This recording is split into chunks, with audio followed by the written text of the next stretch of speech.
नाज़रीन, गंबट जे ख़ानगी कॉलेज में literature, art, साइंसी ऐं सूफ़ी मेलो मुनक़िद कयो वियो। आर्ट ऐं साइंसी मेले में 15 खां वधीक स्कूलनि जे शागिर्दनि पारां आर्ट गैलरी क़ाइमु करे टेबलोस पेश कया विया। रिपोर्ट करे रहिया हाफ़िज़ मांगी।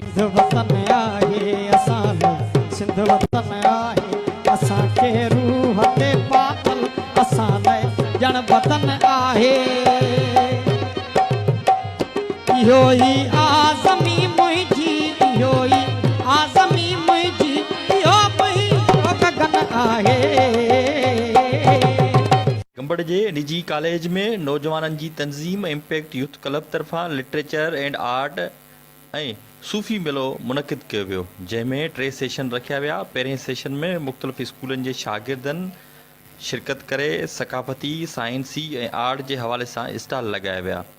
मुख़्तलिफ़ शहरनि खां आयल महिमाननि, उस्तादनि स्कूल जे शागिर्दनि खे बहितरीन स्टॉल सजाइण, आर्ट ऐं साइंस या बहितरीन स्टॉल लॻाइण ते शाबाशी ॾिनी ऐं सारायो। असांखे आर्ट्स ड्राइंग वारो आर्ट्स कयो आहे ऐं असांजे प्रोजेक्ट्स में हिकु शाद लतीफ़ बिटाई वारो आर्ट्स आहे ऐं ॿियो त ॿिया आर्ट्स बि इलाही आहिनि ऐं असांखे हिन फेस्टिवल्स में मज़ो आयो ऐं पार्टिसिपेट कयो बि आहे। असां मां इहो चवंदुसि त जेको गंबट में हिकिड़ो मेलो रचायो वियो आहे, मेलो मल्हायो पियो वञे, उहो हिकिड़ो ट्रेंड सेटर थींदो इंशाल्लाह।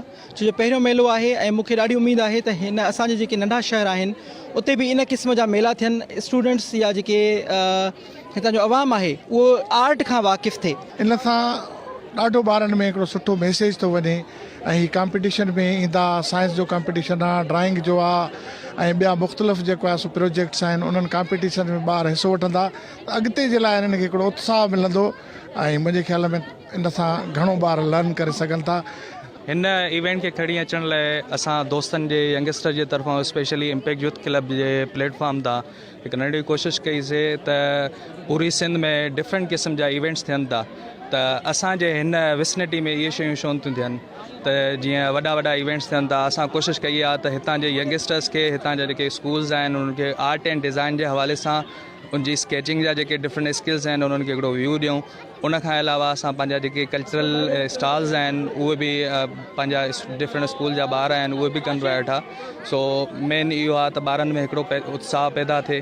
उन्हनि हिकिड़ो अहिड़ो प्रोग्राम डिज़ाइन कयो आहे जंहिंमां असांखे इहा झलक नज़र अचे थी त अता चानियो जेको लतीफ़ जो पार्क आहे, सिंध जो वॾो नालो आहे ऐं हुन जेको कमु कयो आहे, फ़न जो मुक़ाबिलो आहे ऐं उनखां पोइ साइंसी बुनियादनि ते हिते जेको कुझु थी रहियो आहे, इहे सभु ॻाल्हियूं हिकिड़ी शऊर जी तहरीक आहिनि। असांजे समाज में रहूं था, उन में घुट बूसट मज़हबी इंतिहा पसंदी, ॿियनि क़िस्मनि जूं इंतिहा पसंदियूं सभु जेको आहिनि भरपूर नमूने सां वजूद रखनि थियूं। उते जॾहिं इल्म जी ॻाल्हि थींदी, अदब जी ॻाल्हि थींदी, साइंस जी ॻाल्हि थींदी, म्यूज़िक जी ॻाल्हि थींदी त उहा लाज़मी आहे त समाज में का बहितरी ऐं का भलाई जेको आहे मैसेज आहे। मुंहिंजो काफ़ी सारो शौक़ु आहे त मां हिन आर्ट खे अॻिते वधायां जीअं मां हिकु बहितरीन आर्टिस्ट थी सघां ऐं इहे हिन में काफ़ी सारी डिज़ाइंस वग़ैरह लॻंदियूं आहिनि, काफ़ी सारा क़िस्म आहिनि। फॉर एग्ज़ाम्पल अजरक ते मेहंदी लॻंदी आहे, पीकॉक ते मेहंदी लॻंदी आहे। अगरि कोई पंहिंजी डिज़ाइन ॾियणु चाहे त बेशक असां बिल्कुलु ईज़ी हणी वेंदासीं ऐं दुल्हन वग़ैरह ब्राइड वग़ैरह जी बि लॻंदी आहे। अल्हम्दुलिल्लाह सिंध हमेशह आर्ट फन ऐं इन्हनि समूरनि शयुनि खे उजागर कयो आहे। अॼु गंबट सूफ़ी मेला जी वसादत सां ही जेके असांजे गंबट जा शागिर्द मुख़्तलिफ़ पंहिंजा आर्ट ॾेखारे रहिया आहिनि, आउं इन्हनि खे सलाम पेश कयां थो। अहिड़ा प्रोग्राम थियणु घुरिजनि।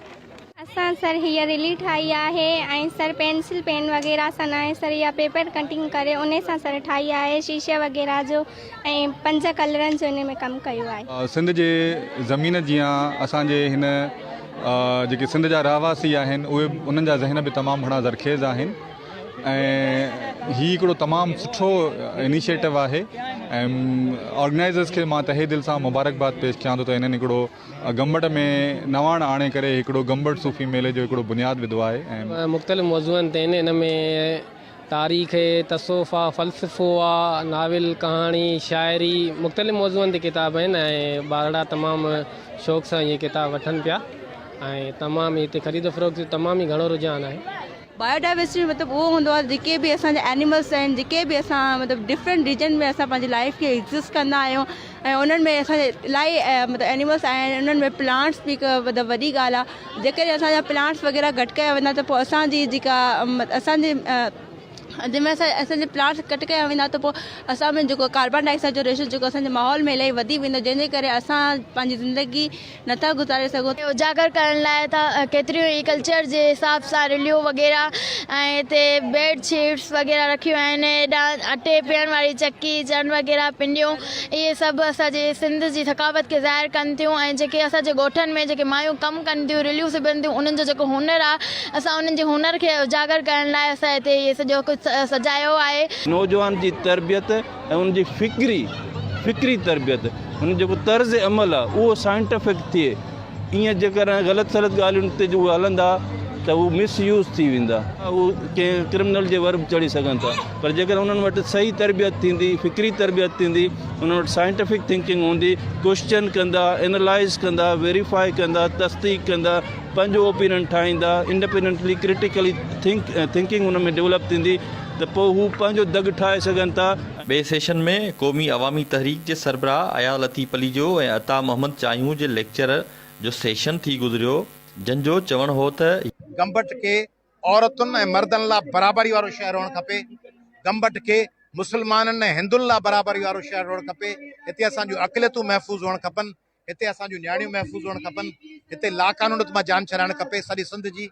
ऐं गंबट खे आउं इहो पैगाम ॾींदुसि त पढ़ो, नवां हुनर सिखो, नयूं शाहराऊं ॻोल्हियो ऐं अॻिते निकिरो। सुठियूं ॻाल्हियूं ॿुधण आया आहिनि। असांजो मुआशिरो जेको न मुंझ में, आइसोलेशन में, फ्रस्ट्रेशन में आहे असांजो नौजवान, असांजो हर माण्हू फ्रस्ट्रेशन में, उनखे इल्म जूं ॻाल्हियूं ॿुधण सिखण जो मौक़ो मिले थो। नयूं ॻाल्हियूं आहिनि, लतीफ़ ॿुधनि था, शेख अयाज़ ॿुधनि था, ॾाहनि जूं ॻाल्हियूं ॿुधनि था, त ऐं उन्हनि जी शइ जी ज़रूरत आहे।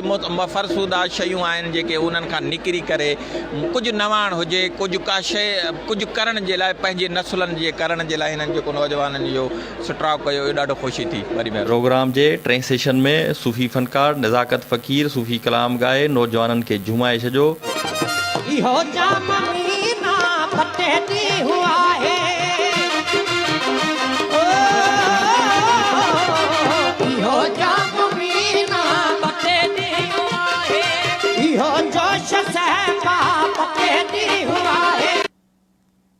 नाज़रीन, काज़ी अहमद में ॿिनि ॾींहंनि वारो किताबी मेलो लॻायो वियो।